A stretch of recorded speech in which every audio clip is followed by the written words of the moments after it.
teachers in an ADS class spend only 35% of the class time on lectures, and the remaining 65% of the class time is spent on activities which directly engage the students with the topic. There are two main reasons for this. Number one, a large body of evidence suggests that the students learn more when they actively engage with the topic. And number two, this helps the students in becoming better self-learners. All the details of the engagement activity are shared with the students in a session agenda. So what is a session agenda? The session agenda is a small document that the teacher shares with every student before class.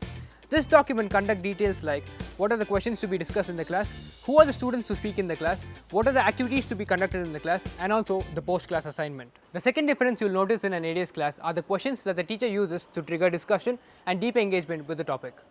What is usually done is that after 25 minutes of lecture in the class, we are put into small groups of 3 to 5 and a set of questions are shared with us for discussion. After 15 minutes of discussion, one student from each group summarizes the discussion to the whole class. This is done intentionally so that the students learn from their own thinking and also from the perspective of the classmates.